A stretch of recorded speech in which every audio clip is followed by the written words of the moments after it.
आज सुबह जब मैंने फ़ोन खोला तो सुबह से ही सोशल मीडिया पर बिजली संकट की बड़ी चर्चा है। तरह तरह के मीम शेयर किए जा रहे हैं। कोई हाथ से पंखा हकाई दे रहा है, कोई पसीने पोंछ ले रहा है। मन की व्यथा को तरह तरह से पेश करने का अद्भुत तरीके दिख रहे हैं। मगर हंसी मजाक से इतर बिजली संकट पर गंभीर विषय बन गया है। बिजली का दिन में कई बार आना, कई बार जाना अब सिर्फ एक दो राज्यों तक सीमित नहीं रहा। देश के 16 राज्य बिजली के संकट से जूझ रहे हैं। कहीं किसान प्रदर्शन कर रहे हैं तो कहीं व्यापारी त्राही त्राही कर रहे हैं। घर में बैठे आम लोगों का इस प्रचंड गर्मी में पावर शॉर्टेज से दिमाग खराब हो रखा है। आखिर इसके पीछे की वजह क्या है? कब तक यूं बिजली कटती रहेगी? क्या वाकई कोयला संकट है? अगर हाँ तो कितने दिनों का कोयला बचा है? जब दिनों में कई बार लाइट आने जाने लगे तो कोयला लदी मालगाड़ी को रास्ता देने के लिए पैसेंजर ट्रेन रद्द की जाने लगी। जब जनता, सात नेता, विधायक सरकार को पत्र लिखने लगे और जब देश की राजधानी दिल्ली पर बत्ती गुल का खतरा मंडराने लगे, तब क्या यह समझ लेना चाहिए कि वाकई भारत बिजली संकट से गुजर रहा है? सवाल आज की परिस्थितियों में उपजे हैं। यूपी, एमपी, झारखंड, जम्मू कश्मीर, राजस्थान, हरियाणा, पंजाब सरीखे कुल 21 राज्यों में बिजली की कटौती बढ़ गई है। गांव में 10-10 घंटे तो शहरों और जिला मुख्यालयों में कम से कम 4 से 6 घंटे तक बिजली काटी जा रही है। गर्मी का सीजन है, स्वाभाविक है कि डिमांड बढ़ी हुई है। कुछ दिनों पहले ही हमने इसकी वजह को टटोला था, मगर 3 दिन बाद भी अब संकट और गहरा चुका है। आज देश भर में बिजली प्रदर्शन पर है और बयानों की झड़ी लग गई है, क्योंकि ये बुआई का मौसम है। मूंग की दाल और मक्के की फसल और धान की बिजाई हो रही है। अगर बिजली की आपूर्ति नहीं हुई तो सिंचाई में बाधा आई तो फसलों में देरी और खराब होने का खतरा है। पंजाब के फरीदकोट में बिजली कटौती की वजह से किसानों ने नेशनल हाईवे को जाम कर दिया। बठिंडा में भी किसान थर्मल प्लांट के पास नेशनल हाईवे पर बैठ गए।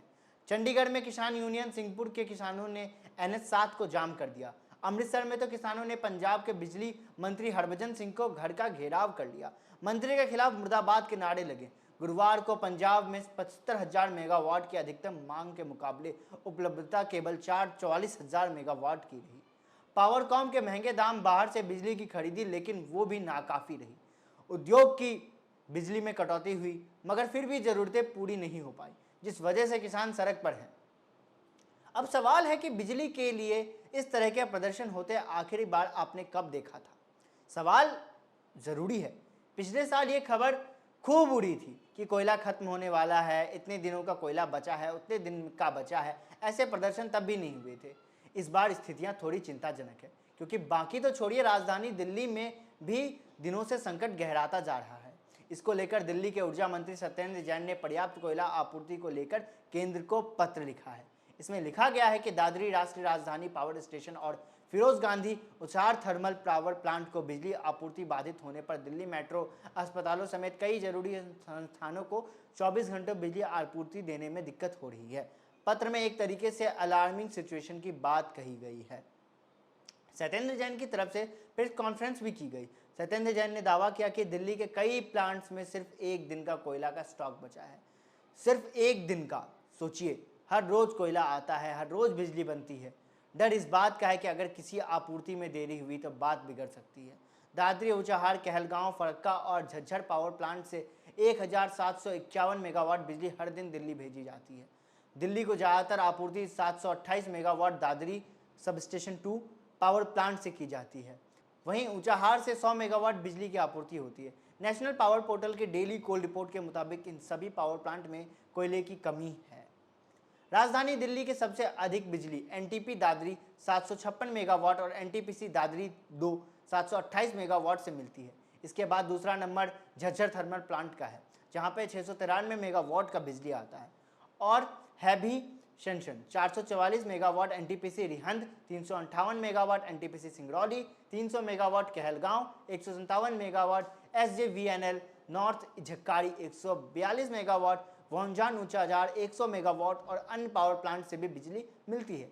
दिल्ली में Rithala 9.2 megawatt, Rajghat 135 megawatt, gas टाइपलाइन 270 मेगावाट, प्रतीक स्टेज 1 330 मेगावाट और बवाना 1372 मेगावाट बिजली का उत्पादन करता है। इसके अलावा Timarpur, Okhla waste management limited और municipal solid of waste management limited और Delhi east waste processing company limited मिलकर 40 मेगावाट बिजली का उत्पादन करती है। दिल्ली का अपना कोयला से चलने वाला प्लांट नहीं है। यहाँ 3 हाइड्रो इलेक्ट्रिकल प्लांट हैं जो गैस पर चलते हैं। इन तीनों की कैपेसिटी रोजाना 1900 मेगावाट की है, लेकिन अभी 1300 मेगावाट प्रोडक्शन ही हो रहा है, जबकि मांग पहली बार 6000 मेगावाट तक पहुंच चुकी है। स्टेट लोड डिस्पेंस सेंटर यानी कि SLDC के अनुसार बुधवार को मांग 5759 मेगावाट की थी, जो गुरुवार को 3.7% और बढ़ गई। माने जैसे जैसे गर्मी बढ़ रही है वैसे वैसे खपत भी बढ़ती जा रही है। यहाँ हमें बिल्कुल क्लियर कर देना चाहते हैं कि देश की खदानों में कोयले की कोई कमी नहीं है। कमी तो उस कोयले के पावर प्लांट तक पहुँचाने जाने में है। इस बात की शिकायत राजस्थान के मुख्यमंत्री अशोक गहलोत ने भी की। ट्विटर पर पूरा थ्रेड लिख कर मारा। क्या लिखा ये भी आपको हम बताएंगे अपने अगली खबर में। देश के 16 राज्यों में बढ़ती गर्मियों के कारण बिजली की मांग बढ़ रही है। इसके अनुरूप कोयले की आपूर्ति नहीं हो रही है, जिसके कारण आवश्यकता अनुसार बिजली आपूर्ति संभव नहीं है। यह एक राष्ट्रीय संकट है। मैं सभी से अपील करता हूं कि इस संकट में एकजुट होकर परिस्थितियों को बेहतर करने में सरकार का साथ दें। अपने निवास या कार्य क्षेत्र के गैर जरूरी बिजली उपकरणों को बंद रखें। अपनी प्राथमिकताएं तय कर बिजली का उपयोग जरूरत के मुताबिक करें। राजस्थान में प्रदेश भाजपा बिजली के घरों के बाहर प्रदर्शन कर इस संकट में चुनौतीपूर्ण कार्य कर रहे बिजली कर्मचारियों को परेशान कर उन पर दबाव बनाने का कार्य कर रही है। मैं उनसे पूछना चाहूंगा कि राज्यों के कोयले उपलब्ध कराने का काम केंद्र सरकार का है। क्या प्रदेश भाजपा का दिशाहीन नेतृत्व केंद्र सरकार से इस बारे में सवाल पूछेगा कि वो मांग के अनुसार कोयला उपलब्ध कराने में सक्षम क्यों नहीं है, जिसके कारण 16 राज्यों में बिजली की कटौती की नौबत आ गई। सीएम गहलोत ने केंद्र सरकार पर निशाना साधा तो जवाब आया कि केंद्र की तरफ से मंत्री कृष्णपाल गुर्जर ने क्राइसिस पर बात को स्वीकार कर रहे हैं, मगर राज्यों के रवैये पर भी सवाल उठा रहे हैं। बिजली संकट पर हो रही राजनीति भी दुर्लभ है।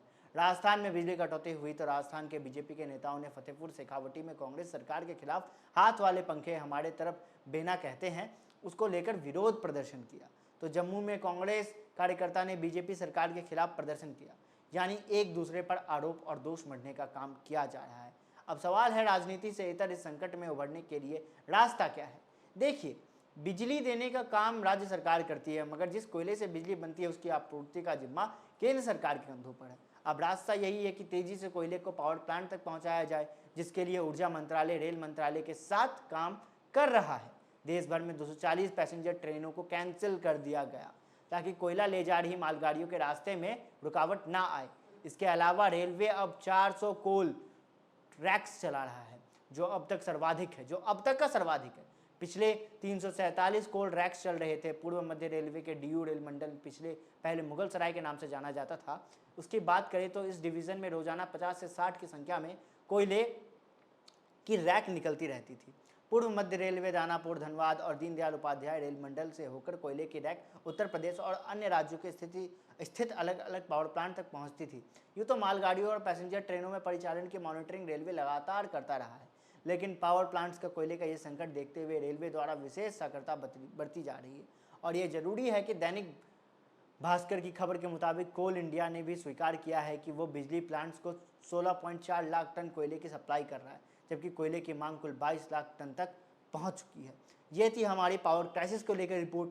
बताइएगा ये रिपोर्ट हमारी आपको कैसी लगी। तमाम ऐसी बड़ी खबरों को देखने के लिए बने रहें WCG न्यूज़ के साथ। लाइक करें, कमेंट करें, हाँ लाइक करना ना भूलें।